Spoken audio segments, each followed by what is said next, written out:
अल्हम्दुलिल्लाह वहदहु वस्सलातु वस्सलामु अला मन ला नबिय्य बअदह। अम्मा बअदु फअऊज़ु बिल्लाहि मिनश शैतानिर रजीम। बिस्मिल्लाहिर रहमानिर रहीम। इन्नद-दीन इंदल्लाहिल इस्लाम। वअन इब्न मसऊद रज़ियल्लाहु तआला अन्हु अनिन नबी सल्लल्लाहु तआला अलैहि वसल्लम क़ाल हलकल मुतनत्तिऊन क़ालहा सलासन। वअन अबी हुरैरा रज़ियल्लाहु तआला अन्हु अनिन नबी सल्लल्लाहु तआला अलैहि वसल्लम क़ाल इन्नद-दीन युस्रुन अब कमा क़ाल रसूलुल्लाह सल्लल्लाहु अलैहि वसल्लम। दुरूद शरीफ पढ़ लो। या रब्बी सल्ली व सल्लिम दाइमन अबदन अला हबीबिका खैरिल खल्क़ि कुल्लिहिम। काबिल एहतराम हज़रात, सामीईन किराम, बुजुर्गों, अजीजों, दीनी भाइयों, पिछली मजलिस में आप हजरात की खिदमत में ये बात अर्ज की थी कि शरीयत इस्लाम ने हर अमल में एतेदाल, दरमियाना रवि, दरमियानी चाल चलने को पसंद किया है। बल्कि ये मैंने जुमला अर्ज किया था कि इस्तिकामत और एतेदाल, दरमियानी चाल चलना और उसको हमेशा करते रहना, ये किसी भी अमल की रूह और जान है।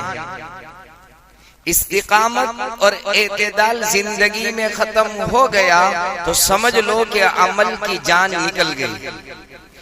और ये बात आप भी अपने लिए नोट करें, मैं अपनी जात के लिए नोट करता हूँ। ये एतेदाल और इस्तिकामत सिर्फ दीन के मामले में नहीं है। अगर आपने अपनी लाइफ, अपनी जिंदगी में एतेदाल को छोड़ा और इस्तिकामत को छोड़ा तो दीन और दुनिया दोनों किसी में भी आप तरक्की नहीं कर सकते। बहुत सारों को आपने देखा होगा, जब दो चार पैसे हाथ में आ जाते हैं तो वो अपनी रविश भूल जाते हैं, अपनी चाल भूल जाते हैं, वो कोई और चाल चलने लगते हैं। फिर पता चलता है साल दो साल नहीं गुजरे हैं तो वो जहां थे वहां से नीचे गिर जाते हैं। अल्लाह हमें एतेदाल और इस्तिकामत नसीब फरमाए। किसी भी अमल के अंदर दो शक्लें, दो सूरतें होती है। एक तो अमल की शक्ल और एक सूरत तो ये है कि बंदा दीन के मामले में सुस्ती बरते, कोताही करे। सुस्ती होती है आदमी को। कैसी सुस्ती? तो कि जिन चीजों को अल्लाह ने उस पर फर्ज करार दिया, जरूरी करार दिया, उसको भी नहीं करता, इतनी सुस्ती बरतता है अमल के मामले में। तो शरीयत की इस्तिलाह और भाषा में उनको तफरीद कहते हैं। हद से बिल्कुल नीचे उतर गया, फर्ज नमाज तक नहीं पढ़ता। एक शक्ल अमल के मामले में और एक सूरत ये है कि बंदा इतना गुलू कर ले, इतना आगे बढ़ जावे, इतनी सख्ती बरते कि नफलों पर नफले पढ़ा जा रहा है, रोजों पर रोजे रखा चला जा रहा है। तो हो सकता है इंसानों की नजर में ये बहुत बड़ा समझा जाता हो, लेकिन शरीयत की नजर में उसको बड़ा नहीं समझा जाएगा। ये गुलू है शरीयत की इस्तिलाह में। इसको इफरात कहते हैं, गुलू और मुबालगा कहते हैं। मैं इसकी मिसाल दूं आपको। बहुत सारे मज़ाहिब में सख्तियां बरती जाती है। कैसी सख्ती? इस कदर सख्ती के आदमी जिंदगी भर जूते और चप्पल के बगैर गुजार देता है। बहुत सारे मज़ाहिब में ऐसा है, चप्पल नहीं पहनेंगे वो। शरीयत ने इसको पसंद नहीं किया, मुबालगा है, गुलू है। इस सख्ती को शरीयत इस्लाम ने और मेरे और आपके आका मुहसिन इंसानियत रहमतुल लिल आलमीन मुहम्मदुर रसूलुल्लाह सल्लल्लाहु अलैहि वसल्लम ने पसंद नहीं किया है। इन मज़ाहिब के देखा देखी हमारे अपने ईमान वाले भाई, नबी के चाहने वाले, आका के इश्क का दावा करने वाले साल में कुछ दिन वो भी करने लगे कि इन दिनों में हम चप्पल नहीं पहनेंगे। अगर चप्पल पहनना ही न होता तो मेरे और आपसे ज्यादा नबी के चाहने वाले, नबी के इशारों पर मर मिटने वाले, नबी के इशारों पर अपने खानदानों को कुर्बान करने वाले सहाबा की मुकद्दस जमात थी, वो कभी चप्पल न पहनते। हम कहाँ के बड़े आ गए। अच्छा, और ताज्जुब की बात सुनाऊं, मैं किसी पर नकीर नहीं करता, ताज्जुब होता है। पूरा 10 दिन चप्पल नहीं पहनेंगे लेकिन एक वक्त की फर्ज नमाज भी नहीं पढ़ेंगे। फर्ज नमाज तो मेरे आका मोहम्मदुर रसूलुल्लाह सल्लल्लाहु अलैहि वसल्लम ने तो फरमाया है, अगर तेरी जिंदगी से फर्ज नमाज निकल गई तो आपने क्या फरमाया, मन तरका सलात मुतअम्मिदन फकद कफर, जिसने जानबूझ करके नमाज को छोड़ा वो कुफ्र की बॉर्डर में दाखिल हो गया। तेरा चप्पल पहनना तो यही धरा का धरा रह जाएगा दुनिया में, तेरा मसला तो खटाई में पड़ जाएगा। नमाज छोड़ रहा है तो बहरहाल ये तो बात से बात निकल आई, इसलिए अर्ज किया है, उसे प्यार मोहब्बत से समझाया जाए कि क्या कर रहे हो तुम। इस्लाम इसको पसंद नहीं करता है। मैं चंद वाकयात हदीस की रोशनी में आपकी खिदमत में अर्ज करूंगा। तो 2 शक्लें, 2 सूरतें किसी अमल की मैंने बताई। इतनी सुस्ती, इतनी काहिली, इतनी लापरवाही कि बिल्कुल हद से नीचे चला जाए, फराइज को भी पूरा न करे तो तफरीद है, शरीयत पसंद नहीं करती। इतनी ज्यादती, इतनी सख्ती और अपने आप को इतनी मुसीबत में डालना, इसको गुलू और मुबालगा कहते हैं। दुनिया वाले अगर इसको पसंद करते हो अपनी जगह है, शरीयत इस्लाम और मोहम्मदुर रसूलुल्लाह सल्लल्लाहु अलैहि वसल्लम ने उसको हरगिज पसंद नहीं किया। इसलिए मैंने पहली रिवायत पढ़ी, सैयदना अब्दुल्लाह इब्न मसूद रदियल्लाहु ताला अन्हु की रिवायत है। वो फरमाते हैं मेरे आका ने फरमाया, हलकल मुतनत्तिऊन, 3 मर्तबा फरमाया, मुतनत्तिऊन हलाक हो गए, मुतनत्तिऊन हलाक हो गए। मुतनत्तिऊन, साहबा ने पूछा कि मुतनत्तिऊन कौन है कि जिसकी हलाकत और बर्बादी की आप खबर दे रहे हैं। तो मेरे महबूब ने फरमाया कि दीन के मामले में सख्ती बरतने वाले। मेरी और आपकी इस्तिताअत ही नहीं है कि मैं ईशा के बाद 2 रकात नफल पढ़ सकूं और उसकी जगह मैं 25, 50, 100 रकात पढ़ने लगूं तो क्या होगा मेरा, सुबह फजर की नमाज खटाई में पड़ जाएगी। एक बात तो मुतनत्तिऊन का माना ये है, इसीलिए सैयदना अबू हुरैरा रज़ियल्लाहु ताला अन्हु की रिवायत है, मेरे महबूब ने फरमाया अद्दीन युस्रुन, सुन लो अल्लाह का दीन बहुत आसान है।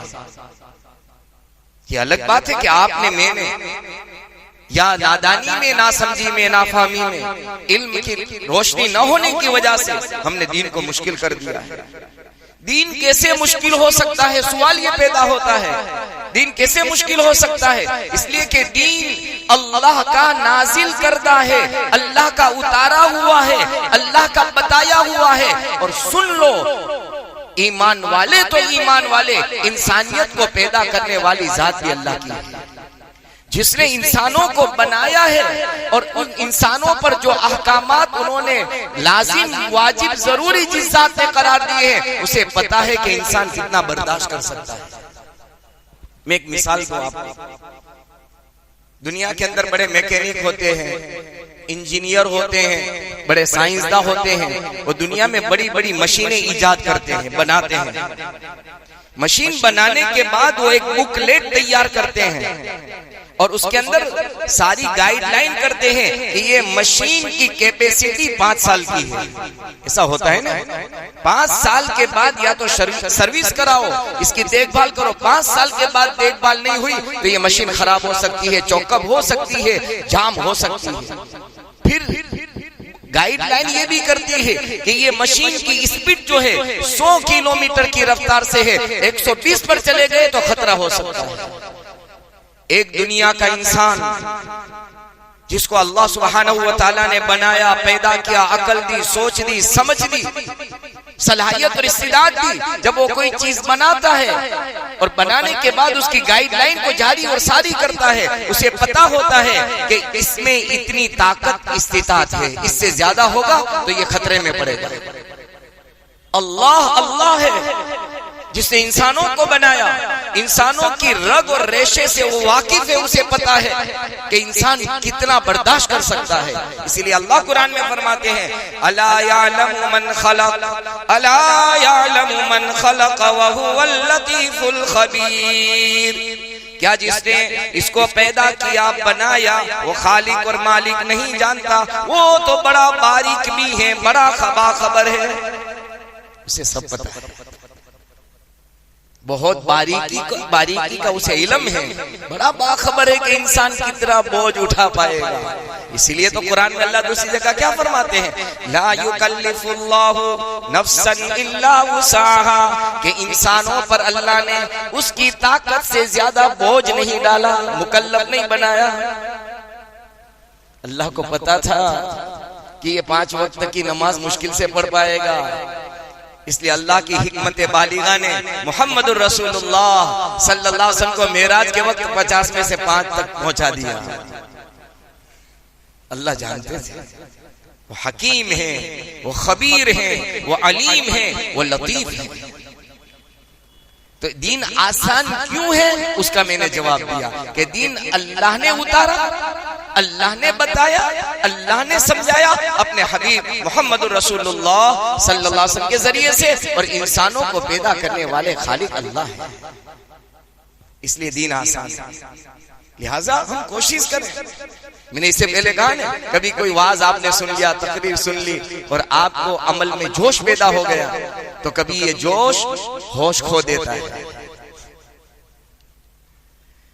एक मर्तबा सैयदना अनस रदी अल्लाह तआला अन्हु, पहली रिवायत सुन लो, जाबिर बिन समुरा रदी अल्लाह तआला अन्हु फरमाते हैं, नबी करीम सल्लल्लाहु अलैहि वसल्लम की नमाज बड़ी हल्की फुल्की होती थी और आपका खुतबा भी हल्का फुल्का होता था। इमामों को ये आपने तालीम दी, तरबियत फरमाई कि अगर पीछे नमाजी है, तुम्हें पता नहीं है, कोई बूढ़ा है, कोई घुटनों के दर्द वाला है, कोई पता नहीं सांस का मरीज है, कोई हाई ब्लड प्रेशर का मरीज है, और पता नहीं कोई अपना क्या घर पे छोड़ करके आया है, उसे वापस जाना है, कैसे कैसे लोग नमाज में आए हैं। लिहाजा इमाम को ताकीद की कि हल्की नमाज पढ़ाई जाए। आपकी नमाजें हल्की होती थी। जाबिर बिन समुरा रदी अल्लाह, आपका खुतबा भी हल्का होता था। दूसरी रिवायत सैयदना अनस रदी अल्लाह तआला अन्हु की है, वो फरमाते हैं कि एक मर्तबा नबी करीम सल्लल्लाहु अलैहि वसल्लम मस्जिद नबवी में तशरीफ लाए, तो उस जमाने में खवातीन मस्तूरात वो दौरे नबूवत था, खैरुल कुरून था, याद रखना। हाँ, वो जमाना जहां गुनाहों का तस्वुर शाज़ और नादिर था, शाज़ और नादिर, पता ही नहीं था गुनाह क्या हुआ करते हैं। ऐसे जमाने में मस्तूरात शुरू जमाने में मस्जिद में आया करती थी। फिर जब सैयदना उमर बिन खत्ताब रदी अल्लाह तआला अन्हु के जमाने में फितने बढ़े कि अब क्या करेंगे, तो क्या अब औरतों को रोका जाए, फितना हो सकता है, हालात बिगड़ सकते हैं। हाँ, मुकम्मल इंतजाम हो उनका, पूरे माकुल पर्दा हो, आने जाने का रास्ता, जहां मर्द और औरतों के टकराने का, इख्तिलात का खतरा न हो, वो एक अलग मसला है। बहरहाल तो आप तशरीफ लाए। हजरत अनस रज़ियल्लाहु ताला अन्हु फरमाते हैं कि 2 मस्जिद नबवी के पिलर में चौड़ाई के अंदर एक रस्सी बंधी हुई थी। आपने फरमाया महादिल हब्लु, ये रस्सी क्या है, किसने बांधी है, क्यों बांधी है? तो एक सहाबी रज़ियल्लाहु ताला ने फरमाया कि एक सहाबिया औरत है, हजरत ज़ैनब, उसकी बंधी हुई रस्सी है। तो पूछा ये ज़ैनब क्या करती है, ये रस्सी क्यों बांधी है? तो कि वो रात में नमाज पढ़ती है, इतना लंबा कयाम कि वो थक जाती है खड़े होते होते। जब थक जाती है, ऊंघ आने लगती है, नींद का गलबा होता है, तो वो रस्सी पकड़कर फिर जबरदस्ती खड़ी रहती है। मेरे महबूब मोहम्मद रसूलुल्लाह सल्लल्लाहु अलैहि वसल्लम ने फरमाया कि दीन में गुलू है, दीन में मुबालगा है, ये दीन में ज्यादती है। शरीयत ने ऐसा मुकल्लफ और पाबंद नहीं बनाया है कि तुम्हें ऊँग आ रही हो, नींद आ रही हो और जबरदस्ती तुम कयाम करो, रस्सी पकड़ करके अल्लाह के सामने खड़े रहो, अल्लाह को ये अदा, अल्लाह को ये अमल पसंद नहीं है, उसको छोड़ दो। आपने उसूल बता दिया।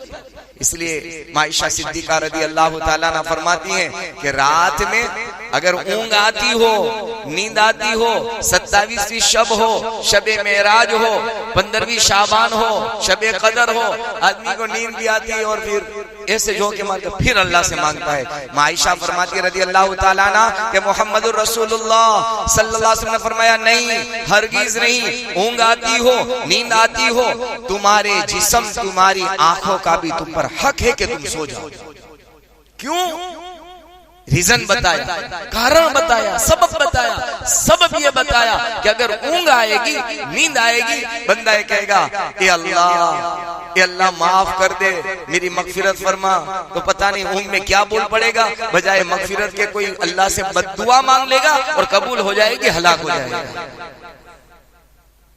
पता ही नहीं होता हमको, जीते जागते फर्ज नमाजों में पता नहीं होता कि इमाम ने 3 पढ़ाई के 4 पढ़ाई, ध्यान ही नहीं होता। ये तो ऊँग आ रही है, सो रहा है, तो कहीं ऐसा ना हो कि नींद में ऊँग का झोंका आ जावे, अल्लाह से माफी मांगने की कि अल्लाह मुझे जहन्नम में डाल दे। ऐसा हुआ है? कभी किसी के मुंह से गलती से निकल गया कि अल्लाह जहन्नम से पनाह अता फरमा, तो जहन्नम में अल्लाह दाखिला दे दे, तो सबने कहा आमीन। उसको भी पता नहीं था कि दुआ करने वाले ने क्या किया। मैं अर्ज ये करना चाहता हूँ, शरीयत ने मना किया, अपनी जान को हलाकत में न डाले, अपनी जान को सख्तियों में न डाले। क्या इस्लाम को मजाक बनाकर हमने रख दिया है। बहुत सारी मन्नतें ऐसी मानी जाती है, मैं अल्लाह की पनाह मांगता हूँ। अभी कहीं सफर से हम आ रहे थे, कहीं जा रहे थे, मुझे कुछ याद नहीं आ रहा, कभी करीब ही का वाकया है।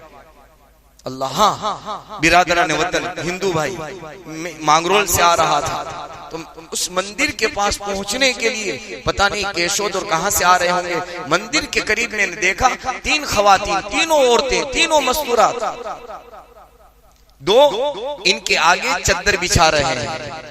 एक ने चद्दर बिछाई, उस पर वो ऐसे यानी ये छाती के बल, पेट के बल वो चल करके मंदिर तक पहुंच रहे हैं। फिर वो चादर खत्म हुई तो अगली वाली ने फिर चादर बिछाई, ये पहुंच रहे हैं। इनके देखा देखी ईमान वाले कर रहे हैं, हम कहाँ जा रहे हैं? अल्लाह को राजी करने का काम, इससे बड़ा अल्लाह को नाराज करने वाला कोई काम नहीं हो सकता। इसलिए तो इस्लाम ने कहा है कि अपनी जान को हलाकत में मत डालो। अल्लाह न करे, अल्लाह न करे, हमने अपनी जानों को हलाकत में डाला और हम मर गए, ये खुदकुशी का हराम का गुनाह होगा, हमेशा की जहन्नम में हम जलेंगे। अपने आप को समझे, इस्लाम को समझे, आका की अदाओं को समझे, सहाबा के नक्शे कदम को समझे। अगर इसी तरह आना होता, इसी तरह आने को इस्लाम ने पसंद किया होता, अल्लाह की कसम खाकर अल्लाह के घर में कह रहा हूँ, ख्वाजा मोइनुद्दीन चिश्ती अजमेरी संजर से इसी तरह चल के हिंदुस्तान और मदीना शरीफ पहुंच जाते।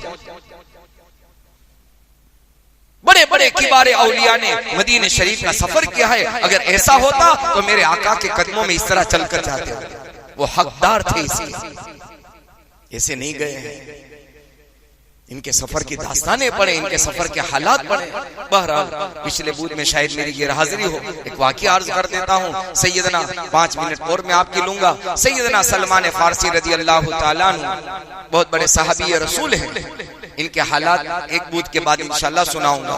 जब इन्होंने हिजरत की, मक्का मुकर्रमा छोड़ा, मेरे आका के हुक्म पर जब मक्का छोड़ दिया जावे, यहाँ रहना मुश्किल है, यहाँ की तकलीफ लोग दे रहे हैं। जब मक्के छोड़ करके आप मदीने मुनव्वरा आए तो आपने हजरत सलमान को, जो मुहाजिर थे, हिजरत की थी, मदीने के अंसारों के साथ भाईचारगी की थी, भाई भाई बनाया था। और मदीना के अंसार भी अंसार थे। इन्होंने कहा, या रसूल अल्लाह सल्लल्लाहु अलैहि वसल्लम, ये हमारे ईमान वाले भाई हैं, मक्का छोड़कर आए हैं, इनके पास कुछ नहीं है, न बीवी है, न बच्चे हैं, न जमीनें हैं, न जायदादें हैं, न माल है, न दौलत है। या नबी अल्लाह, हमारे पास सब कुछ है, हम इनके लिए हमारा सब कुछ कुर्बान है। तो आप दोनों भाई हजरत सलमान को भाईचारगी के लिए हजरत सैयदना अबू दरदा रज़ी अल्लाह ताला अन्हु के साथ भाई बनाए। ये अंसार में से थे। और क्या इन्होंने अपने भाई का हक अदा किया। कहा कि सलमान मेरी 2 बीवियां हैं, जिसको तू पसंद करे मैं तलाक दूंगा, इद्दत पूरी होगी तो उसके साथ निकाह कर लेना। ये सारा मेरा माल, इसमें जितना चाहे तू ले ले, बाकी माल का मैं मालिक करूंगा। क्या कुर्बानियां थी। बहरहाल सैयदना सलमान रदी अल्लाह ताला अन्हु, सलमान फारसी रदी अल्लाह ताला अन्हु और सैयदना अबू दरदा, बड़े जाहिद सहाबी में से अबू दरदा रदी अल्लाह ताला अन्हु, दोनों का मुख्तसर हाल इंशाअल्लाह एक बुत के बाद सुनाऊंगा। दोनों को भाई बनाया था नबी करीम सल्लल्लाहु अलैहि वसल्लम ने। एक मर्तबा सलमान रदी अल्लाह ताला अन्हु अबू दरदा के घर पर पहुंच गए खैर खबर लेने, मुलाकात करने के लिए।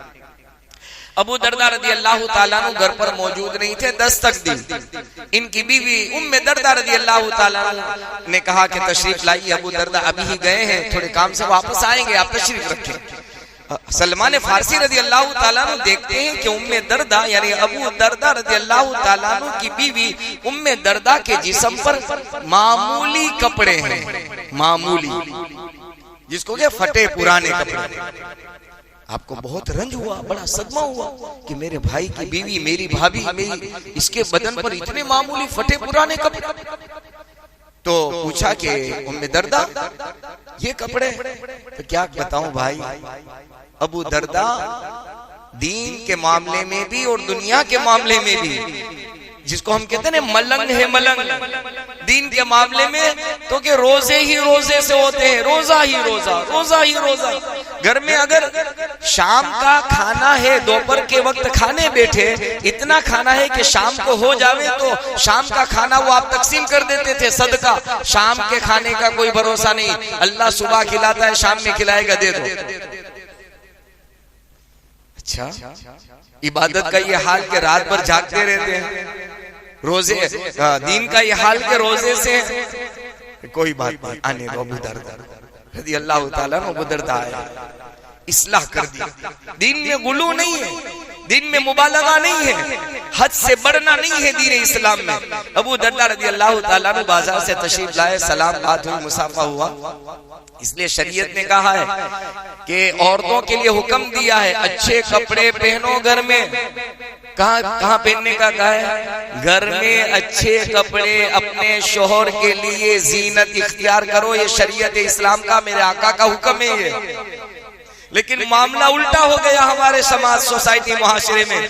शोहर अपने मेहनत पसीने का कीमती जोड़ा लेकर आती है, औरत घर में नहीं पहनती, बाहर सबको दिखाने के लिए पहनती है, हराम।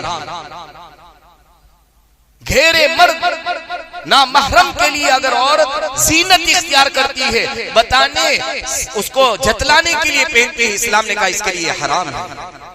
कहां से कहां हम पहुंच गए।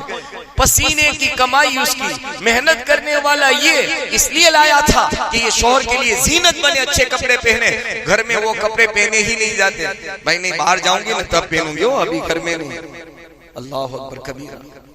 इस्लाम को तूने, हमने कहा समझा इस्लाम। बात सुनाऊंगा कहां से कहां निकल जाएगी, मैं छोड़ रहा हूं।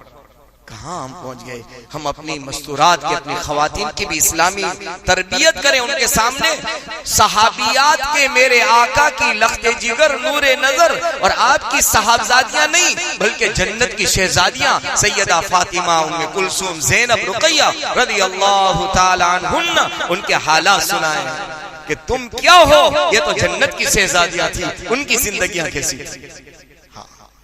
बहरहाल तो अबू दरदा रज़ी अल्लाह ताला अन्हु घर तशरीफ लाए। का अबू दरदा खाना अबू दरदा ने बना लिया। जब खाने बैठे तो अबू दरदा ने हाथ रोका हुआ था उनका। सलमान से कहा रज़ी अल्लाह ताला अन्हु खाओ, तो कहा नहीं, तुम्हें खाना पड़ेगा तो ही मैं खाऊंगा, तुम्हें खाना पड़ेगा तो ही मैं खाऊंगा। अबू दरदा ने सोचा मेरा तो रोजा है, उन्हें पता चल गया था कि हमेशा रोजे से रहते हैं, तो कि नहीं तुम खाओ तो मैं खाऊंगा। अब शरीयत का मसला भी समझ लो।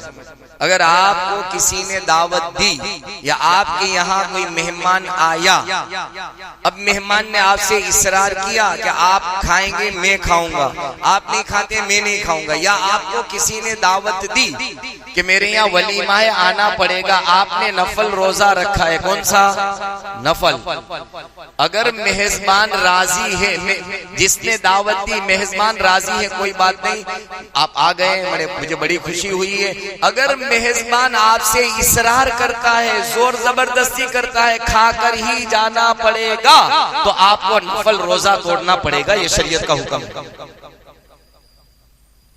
बाद में आपको कज़ा करनी है,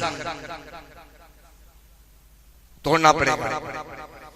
हजरत अबू दरदा हजरत सलमान को सबक सिखाना था कि तुम बहुत ऊपर पहुंच गए हो, हाँ थोड़ी रफ्तार नीचे करो, तुम्हारी बीवी का हाल, तुम्हारे घर का हाल, तुम्हारी अपने जिस्म का हाल, क्या कर रखा है तुमने अपने जिस्म को, जाग जाग कर रोजे रखकर। कहा कि तुम्हें खाना पड़ेगा, क्योंकि रोजा तो आपकी मर्जी, आप तो तोड़ो फिर कज़ा कर लेना, लेकिन मैं मेहमान हूँ, मैं मेहमान हूँ, आप मेहमान हैं, और नफल रोजा है, फर्ज नहीं है, आप तोड़ो। तोड़वा दिया, खाना खाया, रात आई, इनका हाल तो ये था कि अल्लाह अकबर मुसल्ले पर खड़े हो जाते अबू दरदा, इशा के बाद फजर हो जाती उनकी। तो जैसे रात आई तो अबू दरदा ने मुसल्ला बिछाया, हजरत सलमान ने कहा यहाँ बैठो, मुझे आपसे बात करनी है, नमाज पढ़ने की इजाजत नहीं है, मैं आपका मेहमान हूं, मेरा हक है आप पर। ये इस्लाम नहीं है कि मेहमान आया हो और माशाअल्लाह हम अल्लाह वाले बनकर मुसल्ले पर खड़े हो जाए, नहीं, उनको बिठाया, रात के एक हिस्से तक बात करते रहे, एक हिस्से 3 भाग में से एक भाग, फिर तो क्या नमाज, तो क्या नहीं अब सो जा, दूसरे भाग में सुलाया, तीसरे भाग में तो खुद उनको उठाया अबू दरदा को, अबू दरदा तहज्जुद का वक्त हो गया, उठ जाओ। क्यों? इसलिए कि ये मोहम्मदुर रसूलुल्लाह सल्लल्लाहु अलैहि वसल्लम की जिंदगी का अमल है। मेरे नबी की बीवियां हम सब की मां यूं फरमाती हैं, मेरे आका रात में आते थे, एक भाग में आराम करते थे, दूसरे हिस्से में अल्लाह के सामने खड़े हो जाते थे। अबू दरदा तो मेरे नबी से आगे बढ़ा हुआ नहीं है, मेरे साथ बातचीत हुई, अब सो जा, सोने के बाद जैसे रात में तहज्जुद में मेरे आका मोहम्मद रसूलुल्लाह सल्लल्लाहु अलैहि वसल्लम उठते हैं, हम उठ जाएंगे। खुलासा कलाम ये है आज की बात का कि हम दीन के मामले में गुलू न करें, इफरात और तफरीद से काम न लें, एतदाल, मयाना रवी, दरमियानी चाल और उस चाल के अंदर इस्तिकामत और पाबंदी का एहतिमाम करें। मोहताज मैं भी हूँ, आप भी हैं, अल्लाह से मिलकर दुआ करते हैं, अल्लाह सुब्हानहू व तआला हमें दीन की सही समझ नसीब फरमाए, शरीयत और सुन्नत से मोहब्बत नसीब फरमाए, शरीयत और सुन्नत पर चलना आसान फरमाए, एतदाल, इस्तिकामत और दरमियानी चाल चलना, दरमियानी रवि अल्लाह हमें अपनी जिंदगियों में नसीब फरमाए। आमीन। व आखिरु दावाना अनिल हम्दुलिल्लाहि रब्बिल आलमीन बिरहमतिका या अरहमर।